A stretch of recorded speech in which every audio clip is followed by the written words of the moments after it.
Okay, Proppers, today we have a short video of me unboxing my newest tool. My plan was to make my own larger version of this tool, but when I found this mini model online, I had to have it. So without further delay, I'd like to introduce you to my new compact vacuum former. I purchased this little guy off of Amazon for $145. Because there's no mention of this in the limited instructions, I have no idea what this little plastic piece is for. So it's clearly not needed for the machine's basic functions. There are only two buttons for the machine. One is for the heat and one is for the vacuum. The heating element is housed in the rotating top. The tray that holds the molding material can be raised and lowered. I did order some thermoforming plastic sheets to go with the machine, but for my projects I'll be using 2mm and 4mm EVA foam sheets because it's quicker and easier to use, as well as less expensive than the thermoforming plastic sheets. Whatever medium forming material that you use, it must first be clamped into the device. The bottom plate is loosely fitted, so you have to make sure that it's properly aligned before using the device. For my first test run, I'll be using a piece of 2mm EVA foam.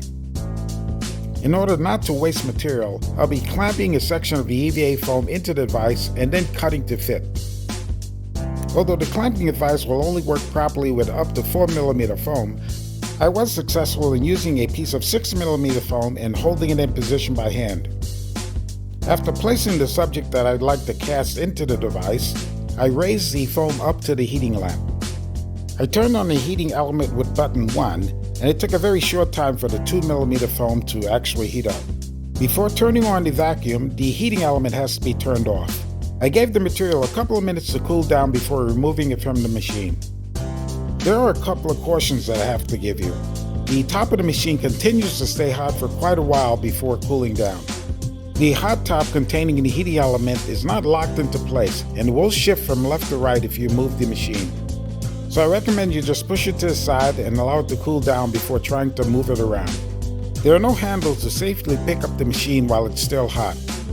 Maybe in the next model they'll have a way for the top to actually come down and lock into position. I will demonstrate now how I used a piece of 6mm foam into the device, but I don't recommend it. Since the clamp wouldn't come down on the thick piece of 6mm foam, I held it in position by hand, being careful not to burn my fingers. I also had to hold down the clamp material during the vacuum process.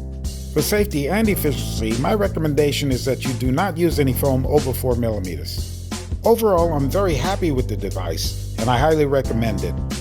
To purchase this device on Amazon, I'll leave a link in the description.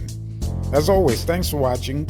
Don't forget to subscribe to the channel, press the like button, and press the bell notification so you'll be notified when new videos are uploaded. I have a real doozy for you coming up very soon.